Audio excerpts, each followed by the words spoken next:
Hey everyone, welcome to another edition of this week's releases on themusic.com.au. And what I'm told is now the second last this week's releases with your host Neil Griffiths and as always Melbourne's online editor Jess Dale. Jess, welcome back again. Thank you, Neil. Second last apparently. I thought this was the last one. What is going on? We've got it's nearly Christmas, Neil. We're going to talk about Christmas things next week, of course. Yeah, so quickly, next week is going to be a Christmas special. Are these new Christmas albums or are we just going to talk about Michael Bublé? Because I've been pushing for this for weeks. Look, I know you're feeling, both of us, big fans of Michael Bublé. I think we couldn't do a Christmas thing and not talk about Mariah in some way. So let's have a little chat about this throughout the week and see where we get to. But okay, we'll do it I think next it'll be week. Happening. Can I wear a Santa's hat, please? See, can I wear a hat? Of course. Yeah, good. He said I can wear a hat. Excellent. All right, we'll do the last round of this week's releases for normal releases at least. Kicking off this week's long list, Marlon Williams and Casey and Clayton with Plastic Bouquet. Jess, tell us about it. Yeah, so Casey and Clayton are a Canadian folk duo. Marlon Williams, of course, a New Zealand artist who is based in Melbourne now. They've come together for this little collaboration album and it is beautiful. They are already getting rave reviews all around for it. And you definitely need to go and watch Your Mind's Walking Out video, which has two dogs that star in it, and it's just them and their little producer dog in the studio. I was going to say, I've seen one of Marlon Williams' film clips, and I was like, please tell me he doesn't get naked again. Surely the second time. No, it's a dog love story. It's the best thing I've ever seen. You had me at puppies. Next on the list, Jess, you said this off air, it's quickly becoming one of your favourite albums of 2020, Perth Endings with Slow Burn. Yeah, so Neil, this really blew me away. I was listening to it. It's a Brisbane four-piece. It's their debut EP. So they've toured with acts like Amel and the Sniffers, Ace Swayze and the Ghosts, Miniskirt, Ruby Fields, Pissed Idiots, that kind of scene there. They've also signed to the Chats Bargain Bin Records. So I think they've got a big future ahead of them. And just when I thought I kind of had an idea of this EP, then they would just put something else out the next song. And it's just like, yeah, just kept going. And I'm so blown away by it. And as you can tell, I'm struggling to find the right words for it because it's just such a good one. Do you think they're going to make your top 10 albums of the year? Ooh, big call, big call. Well, it's not an album, it's an EP, but I think I will chuck it on the list somewhere. So well played. All right, fine. Yeah. Moving on to the music's album of the week, which you do every Friday. This week, it is the Avalanches with We Will Always Love You. Jess, why is it album of the week? I mean, Neil, how could it not be? So it's been 4 years since the Avalanches released Wildflower, and 20 years since they released Since I Left You, which is just known as one of the best all-time Australian albums.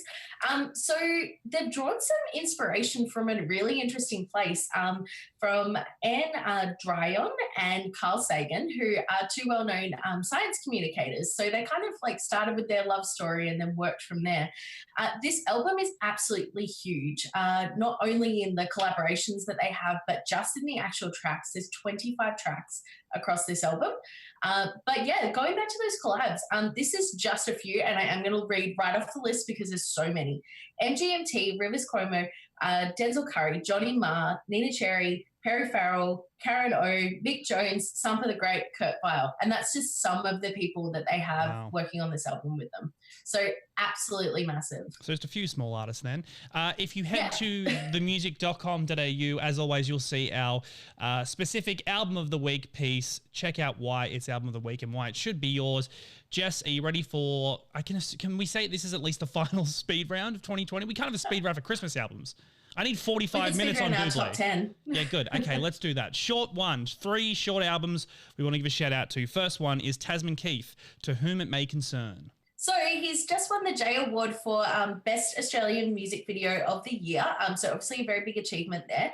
This is his debut EP, and he is just one of the most exciting hip-hop acts coming out of Australia right now. So definitely worth listening to that. And in our speed round, Cole Chisel may have the longest album title of 2020. I know it's a mixtape, but I'm going to say it anyway. Cole Chisel with The Live Tapes, Volume 5, live at Bondi Lifesaver, February 29, 1980. Nailed it.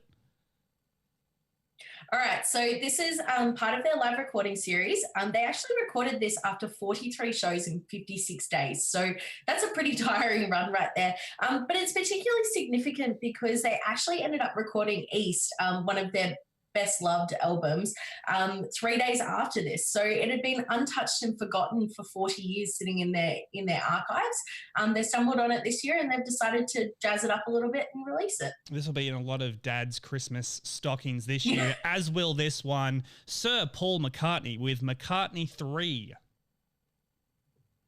Yeah, so this is all written, performed, and produced by Paul himself. It's 50 years on from the first solo album, which was McCartney 1. Then there was McCartney 3 in 1980, and Paul actually retreated back to the studio throughout the lockdown and kind of just started having a bit of a play around. Some of the instruments on this album are really, really significant too. He's got the original Mellotron from the Abbey Road recording, which is incredible. He's got a bass guitar from that was used on Elvis's early records. So like there's just all those sorts of really cool things that have gone into it. Perfect, Jess. Thank you so much for rounding that out. For the final normal this week's releases, we will be back next week for a Christmas special. Before we do that, we do want to plug one more thing, which this week actually, or it will be coming out next week rather, is a very special episode of the Green Room podcast, basically talking about everything that's happened this year. If you're familiar with the music.com.au writers polls, we put together basically our favorite albums, TV shows, movies. Jess, help me out here. What else? Favorite everything, basically.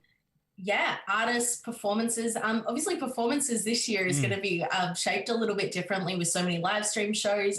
So there's so much to talk about on this episode. So I'll be doing the podcast with Jess, of course, and Andrew Mast, who has been prepping for this 4 weeks. And I think some other contributors, but we'll see. It's coming out next week. Again, we'll talk about all the results in the music writers polls. So make sure you check it out at themusic.com.au.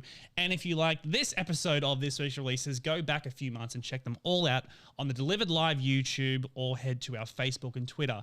Jess, I will see you next week with Santa hats on. Oh, yes, for sure. And I think I've got some reindeer ears too. That'll do perfectly. And I've got like 45-minute segments about why Michael Bublé's Christmas album is one of the best. And I look forward to going into it in very long and explicit detail. So I hope you can tune in. I'm excited about this too. Jess, I will see you next week. Merry Christmas. Merry Christmas, Neil.